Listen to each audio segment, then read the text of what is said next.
Baik, terima kasih kepada Bapak Beni Adam untuk kata sambutan dan juga presentasinya tadi ya. Kita take a peek gitu ya mengenai kepentingan big data, mengenai apa sih challenge-nya tadi ya dari cost, effort sampai dengan flexibility dan lain-lain. Kemudian juga ada mengenai winning kriterianya.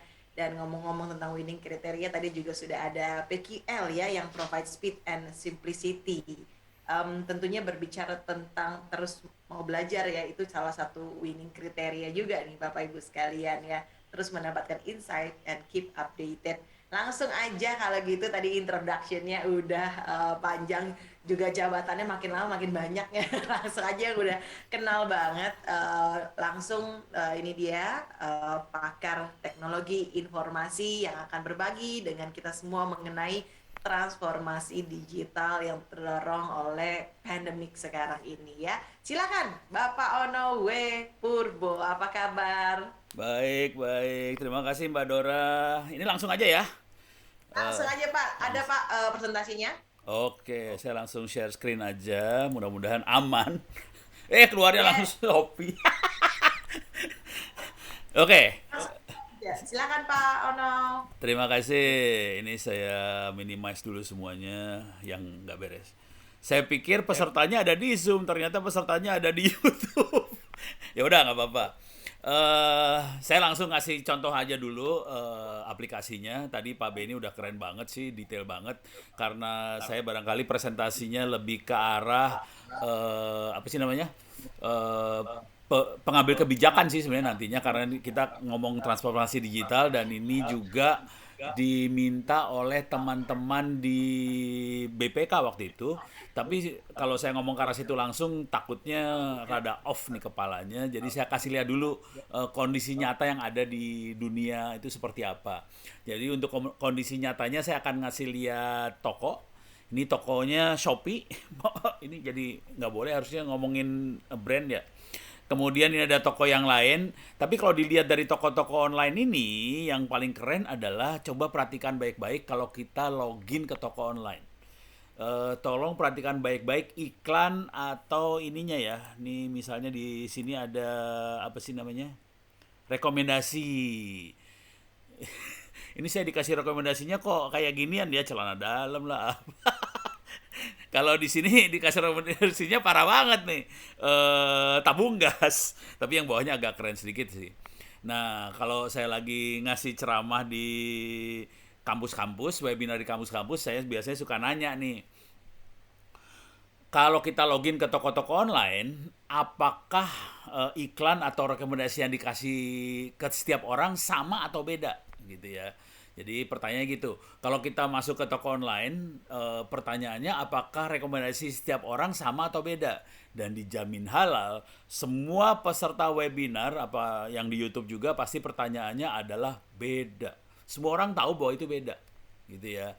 Nah, pertanyaan kedua selanjutnya adalah kok bisa beda setiap orang. Nah, ini baru mulai seru nih ceritanya.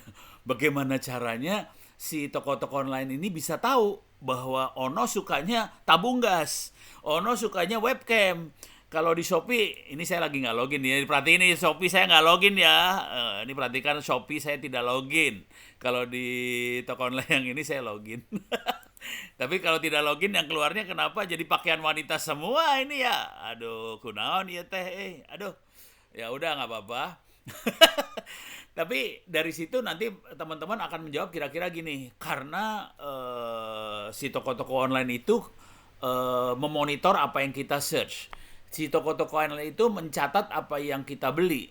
Si toko-toko online itu juga bisa membandingkan, mengkelompokkan. Orang yang beli ini akan beli apa juga sih? Misalnya saya nih, misalnya beli kamera. Selain beli kamera, saya akan beli mouse misalnya. Saya akan beli apa gitu. Nah, itu dikelompok-kelompokkan akhirnya ketahuan. Orang manusia seperti Ono bakalan belinya seperti ini sih gitu. Dari kelompok-kelompok itu mulai jadi iklan. Dan ini jujur sih, ini yang barangkali sering disebut sebagai customer experience atau user experience atau customer journey, kira-kira gitu ya. Nah, ini juga terjadi, dibayangkan kalau si penjual produk-produk ini di Shopee misalnya, mereka dikasih tool untuk melakukan analisa ini. Akibatnya waktu dia jualan, jadi dia bisa spesifik banget. Dia bisa mengcustomize, bisa melakukan personalisasi. Kalau yang beli yang namanya Ono, sebaiknya dikasih produk seperti ini karena Ono akan beli barang itu. Dan ini juga pas saya cek di website di channelnya Pakis yang tertulis Pakwes. Maklum plus 62, jadi rada-rada parah nih kalau baca. Saya juga baru tahu Pakwes dibacanya Pakis. Jangan sampai salah ya teman-teman. Dan ini ternyata di sini ada ini nih. Ada video step by step Pakis Data Studio for Shopee. Oh, pantesan Shopee jadi bagus di sini. Ternyata ada Pakis di belakangnya. Nah, ini jadi menarik banget karena ternyata si seller dari toko online tadi dibantu oleh machine learning atau AI yang di-provide oleh Pakis ini supaya kita bisa lebih spesifik, kita bisa tidak salah dalam menjual produknya supaya yang beli jadi betul-betul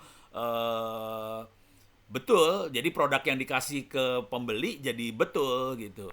Jadi kita bisa mentargetkan produk tadi ke pembeli yang benar atau pembeli bisa dapat produk yang benar gitu.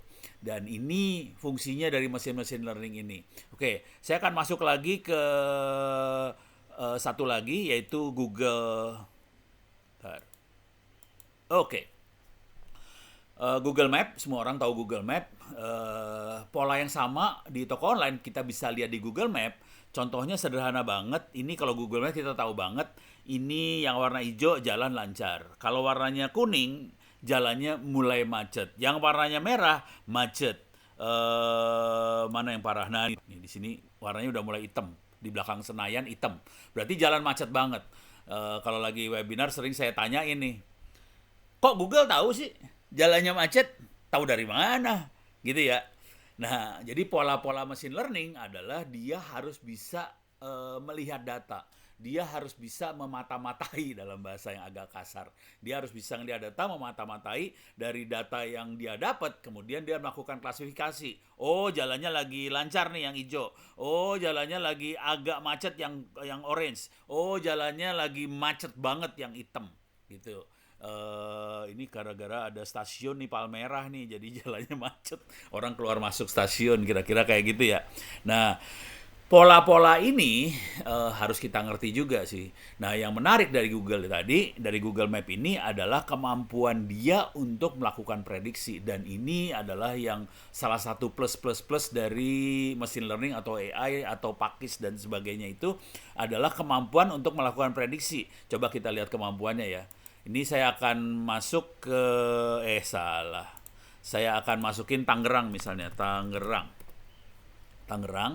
Oke. Saya akan cari arah dari ini saya balik dulu location lah, rumah saya ada di mana.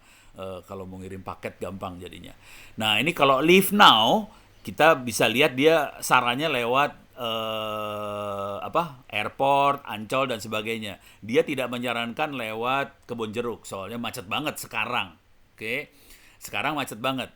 Ini leave now. Coba kita lihat kemampuan dan ini bisa deteksi ya. Di mana macetnya segala macam dia bisa deteksi banget.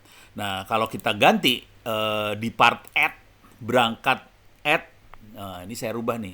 Ini kan hari ini tanggal 10 ya. Saya rubah ke tanggal 11. Belum kejadian saudara-saudara. Belum kejadian, coba lihat ini macetnya berubah loh. Ini macetnya berubah ya. Ini macetnya berubah. Beda sama yang tadi. Ini macetnya berubah, ini macetnya berubah. Ini sekarang ada macet besok hari Jumat. Coba kita klik lagi di sini ya. Ini macetnya di sini kan, di daerah Kebon Jeruk lah ini. Kalau tahu ini Kebon Jeruk. Sekarang saya akan rubah ke hari Sabtu. Tolong perhatikan macetnya. Ini belum kejadian juga, ini hari Jumat kan, besok ya. Sekarang kita akan hari Sabtu. Oke, tanggal 12. Nih, macetnya beda banget. Coba kita rubah lagi hari Minggu. Oke, tidak macet. Jadi ini salah satu kemampuan yang paling keren dari machine learning atau AI yang dibikin boleh pakai pakis dan sebagainya adalah kemampuan untuk melakukan klasifikasi dan juga melakukan prediksi. Nah, balik ke urusan ini saya akan kasih lihat eh, saya waktu itu ada pertemuan sama teman-teman di BPK, Badan Pengawas Keuangan.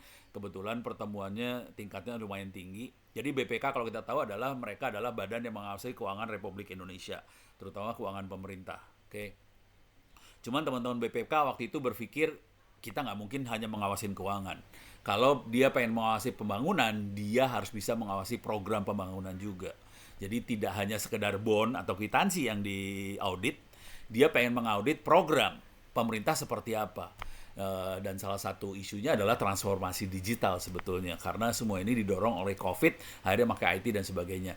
Waktu itu yang bicara adalah mantan-mantan menteri dan sebagainya, jadi levelnya tinggi banget karena banyak mantan menteri dan sebagainya.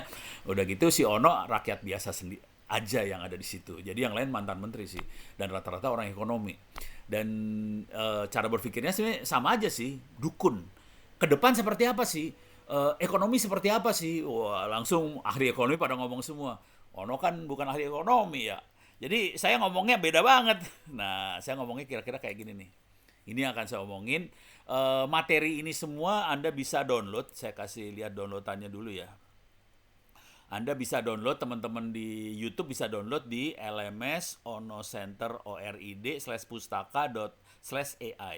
Saya ulang lagi, lms.onocenter.or.id/pustaka/AI. AI-nya besar. Nah, ini yang barusan kita lihat adalah slide dari teknologi Foresight ini. Oke, tapi silakan di-download semua. Saya akan kasih lihat dikit aja.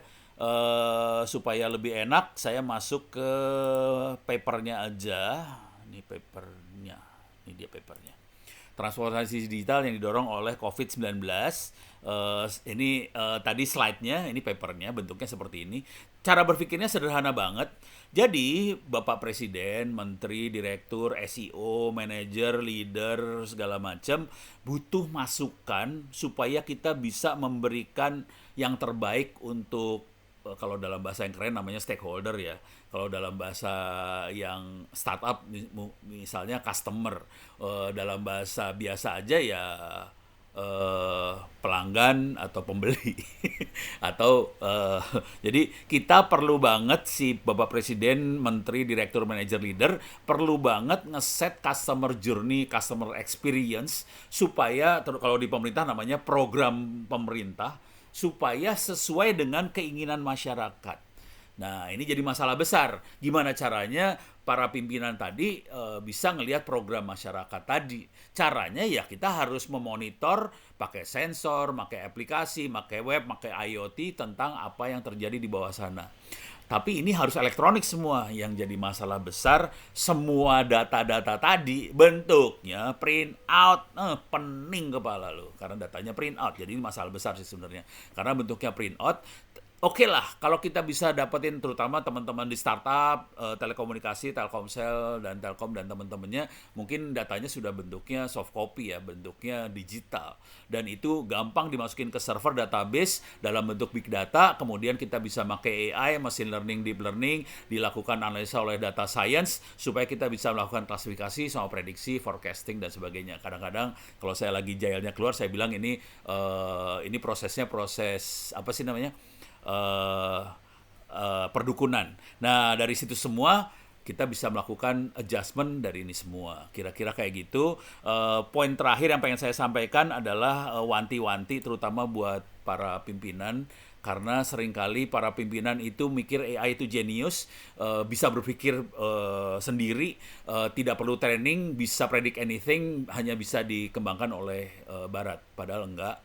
Bangsa kita bisa juga, jangan sampai terpaku pada alat sama software aja. Kita perlu merubah cara kita berpikir supaya data bisa menjadi elektronik semua, dan ini semua bisa jadi bermanfaat buat masyarakat banyak secara elektronik.